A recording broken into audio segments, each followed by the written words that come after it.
Chapter 11, Maria Teresa, Part 2, pages 236 through 246. Friday, April 1st, 71 days. Minerva and I just had a talk about morale. She says she's noticed how upset I've been lately. I am upset. We could have been out with Miriam and Dulce a whole week ago, but no, we Mirabelles had to set a good example. Accepting a pardon meant that we thought that we had something to be pardoned for, although we couldn't be free unless everyone else was offered the same opportunity. I argued all up and down, but it was like the time Minerva wanted to do the hunger strike. I said, Minerva, we're already half starved. What more do you want? She held my hands and said, then do what you think is right, Mate. Of course, I ended up on a hunger strike too. Santiclo snuck me in some chocolates, thank God, and rounds of cassava, or I would have starved. This time, too, I'd have taken that pardon. But what was I supposed to do, leave Minerva behind to be a martyr all by herself? I start to cry. I can't take it anymore, I tell Minerva. Every day my little girl is growing up without me. Stop thinking like that, Minerva says.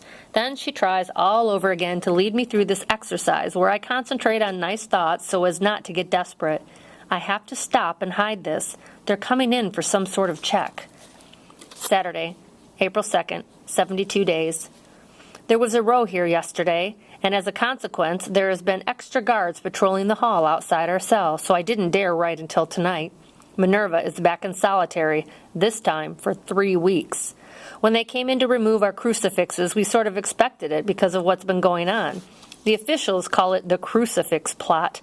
Minerva and El Rayo cooked up this idea that everyone without exception was to wear a crucifix as a symbol of our solidarity. Patria sent us a dozen little wooden ones. Tio Pepe made for those who didn't already have one. Soon, even the meanest prostitutes were dangling crosses above their bosoms. The naked men all wore them too. Whenever someone was taken for a visit to La Forti or got desperate and began shouting or crying, we'd all start singing, "O Lord, my sturdy palm, when cyclone winds are blowing." We kept this up for a week. Then the chief warden, Little Razor, went from cell to cell announcing the new regulations, no more hymn singing, no more crucifixes. Especially after the second pastoral Santiclo told us about, Trujillo was sure the priests were out to get him. Our crucifix wearing and praying was a plot. A sorry-looking Santiclo and a not-so-sorry-looking Tiny and Bloody Juan came in with 4 other guards to confiscate our crucifixes. When I handed Santiclo my little gold one from my first communion that I'd always worn, he gave me a quick wink and slipped it in his pocket. He was going to save mine for me. Gold crucifixes were bound to get lost in Little Razor's safekeeping. Everyone complied except Minerva and Sina. They managed to get Sina's off her because all she did was stand real straight with her chin up. But when they grabbed Minerva, she started kicking and swinging her arms. Santiclo's cap flew across the room and Tiny was smacked in the face. Bloody Juan got a bloody nose when he tried to intervene. Where does that sister of mine get her crazy courage? As she was being marched down the hall, a voice from one of the cells they passed called out, "Mariposa does not belong to herself alone. She belongs to Quisqueya."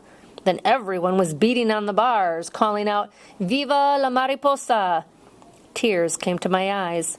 Something big and powerful spread its wings inside me. Courage, I told myself, and this time I felt it. Pages torn out. Thursday, April 7th, 77 days.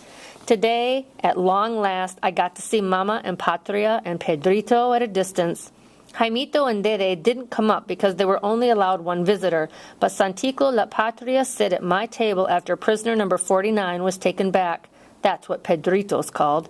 And something I didn't know till today, I'm number 307.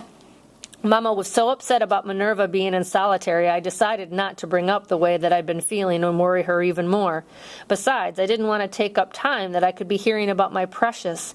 She's got 2 new teeth, and she has learned to say "free mama, free papa" every time she passes Trujillo's picture in the entryway. Then Patria gave me the best news so far.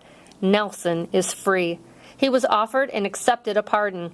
How it made me wish all over again that we hadn't turned ours down. As for Leandro, he and some of the others are still being held in La Forti. I'm so relieved just to know he's alive. Patria heard from Peña up in Salcedo about Leandro being pressured to do some job for Trujillo. They sure picked the wrong guy.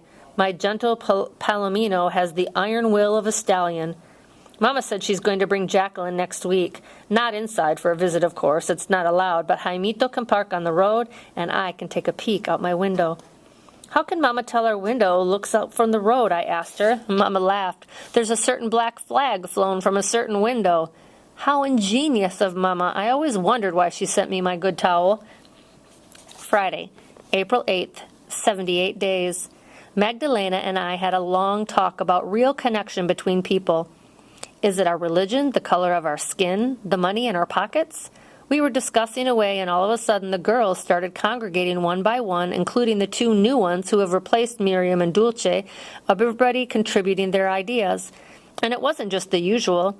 Sina and Acela and Violeta and Delia, the educated women talking. Even Balbina knew something was up and came and sat right in front of me so she could watch my mouth. I spoke real slow for her to understand that we were talking about love. Love among us women. There is something deeper. Sometimes I really feel it in here, especially late at night, a current going among us like an invisible needle stitching us together into the glorious free nation that we are becoming. Saturday, April 9th, 79 days. I'm very low, and the rain doesn't help, and the days drag on. This morning I woke up with the thought that Jacques had to get some new shoes, and that's been going around and around in my head all day. The old ones are probably pinching her toes, and she'll learn to walk pigeon-toed, and then we'll have to get her some corrective braces, and on and on and on. You get a thought in your head in this crazy place, and it looms so big. But let it be her shoes that I worry about instead of other things tugging at my mind now all the time. Sunday, April 10th, 80 days. I've got a big worry, and Minerva isn't here for me to talk to. I go back and calculate. Leandro and I were trying like crazy in December and January. I wanted another one soon, since I've enjoyed having my Jackie so much.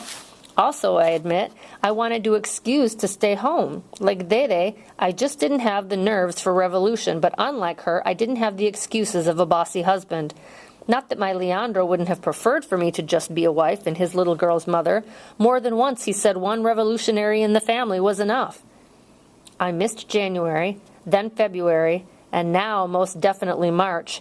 I know almost everyone here has stopped menstruating. Delia says that stress can do this to women. She's seen it before in her practice. Still, this queasiness is all too familiar. If I am, and the SIM find out, they'll make me carry it to full term, and then they'll give it to some childless general's wife, like the story Magdalena told me. That would kill me. So if there is no chance I'll be out soon, then I want to release this poor creature from the life that it might be born to. The girls all know home remedies, since most of them have had to get rid of unwanted side effects of their profession. And Delia is a woman doctor, so she could help too. I'm giving it until Minerva gets back to decide. Not sure what day it is. Still very weak, but the bleeding has stopped. I can't bear to tell the story yet. Just this. I've either bled a baby or had a period, and no one had to do a thing about it after the SIM got to me. Another day. Magdalena has been nursing me. She feeds me broth with crunched-up saltines that Santiclo brings me. She says that he smuggled in a little gift every day. Today it was this blue ribbon that she used to tie my braid and a little packet of honey balls. Balbina has also been so sweet. She rubs my feet, and the way she kneads the soles and pats the heels, it's like she's talking to me with her touching, saying, "Get well, get well, get well." And I wiggle my toes back, and I smile wanly at her. I will. I will. I hope I will. Friday, I think. You think you're going to crack any day, but the strange thing is that every day you surprise yourself by pulling it off, and suddenly you start feeling stronger. Like maybe you're going to make it through this hell with some dignity, some courage, and most important, never forget this, mate, with some love still in your heart for the men who have done this to you. Saturday, April 16th. I've got to get a note written to Mama. She must have been worried sick when I didn't show up Thursday. What a pity I missed seeing my little girl. But that loss seems small now compared to what has happened. Pages torn out. Easter Sunday. Minerva came back this afternoon. They released her 5 days early on account of Easter. How Christian of them. We had a little welcome party for her with some of the saltines that Santiclo had brought me and a hunk of white cheese that Delia managed to get by throwing lots of water on the turtle. Miguelito, of course, showed up for the crumbs. I tried to be lighthearted, but it takes such effort. It's as if I'm so deep inside myself. I can't come to the surface to be with anyone. The easiest to be with is Magdalena. She holds my head in her lap and strokes my forehead just like Mama. It's only her that I've told what happened. Wednesday, April 20th, 90 days. Minerva keeps asking me, and I tell her I can't talk about it yet. I know I've told Magdalena, but somehow telling Minerva is different. She'll make some protest out of it, and I don't want people to know. Minerva says, "Write it down. That'll help, Mate." "I'll try," I tell her. "Give me a few more days." Tuesday, April 26th, 96 days. Minerva has excused me from the little school today so that I can write this. Here is my story of what happened in La Forti on Monday, April 11th. Pages torn out. Saturday, April 30th, 100 days. After you lose your fear, the hardest thing here is the lack of beauty.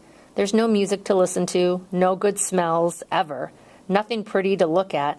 Even faces that would normally be pretty, like Kiki's, or beautiful like Minerva's, they've lost their glow. You didn't even want to look at yourself, afraid of what you'll see. The little pocket mirror Dede sent and kept in her hiding place for anyone who wants to look. And a couple of times I've dug it up, not on any account of vanity, but to make sure that I'm still here, that I haven't disappeared. Wednesday, May 25th, 125 days, 1,826 days to go. Oh, God.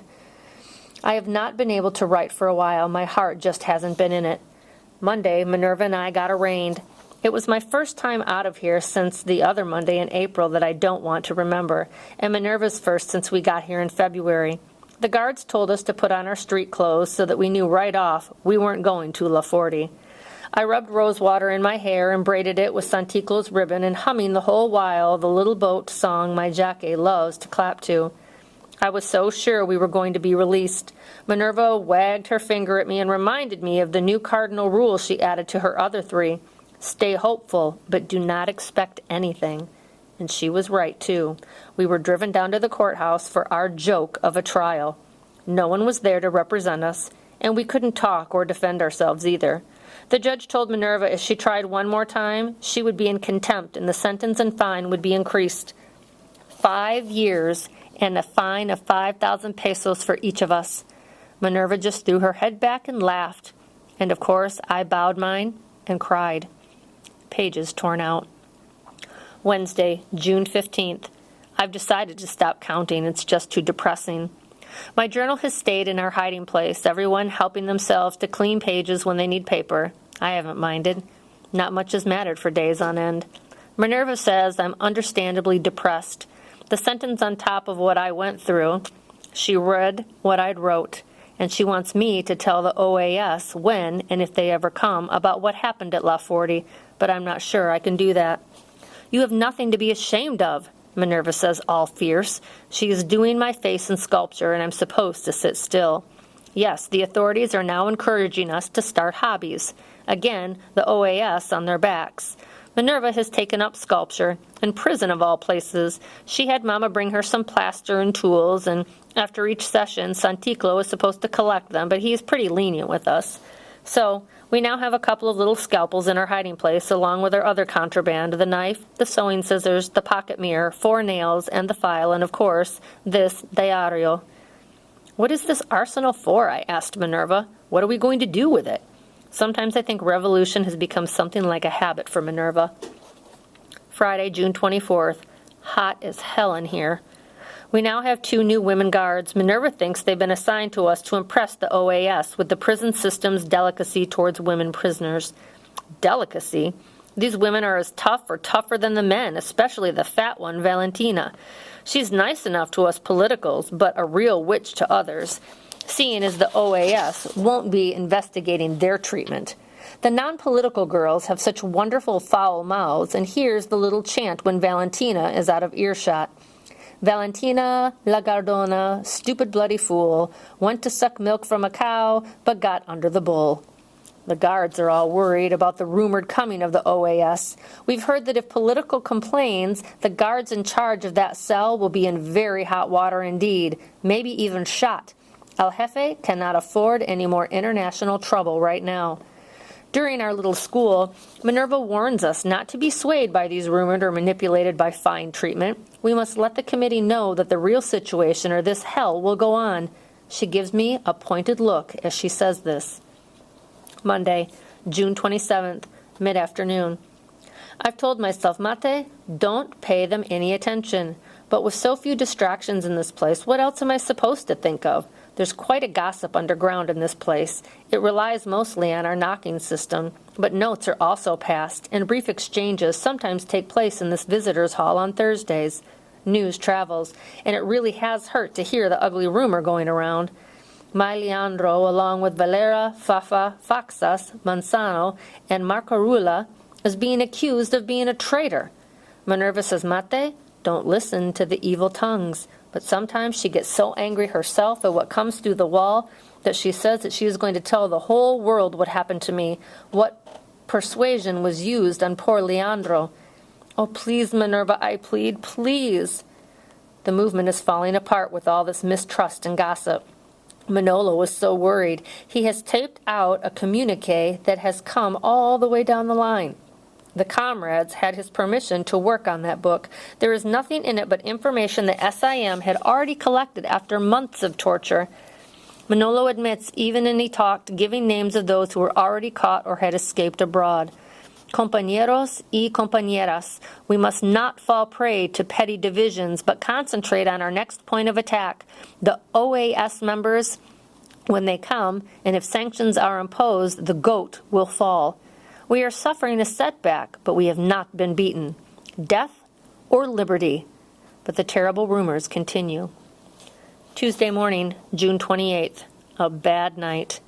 I couldn't sleep all night for how worked up I was about the rumors. Then, to top it off, the stench kept everyone else up too. We're all angry at Dinora for going in the bucket, especially after we made our agreement to use the outdoor latrine at night so that the whole cell wouldn't have to endure bad smells while we were trying to sleep. And except for Bloody Juan, the guards are willing to take us out, especially Tiny, who gets his chance to frisk us in the dark.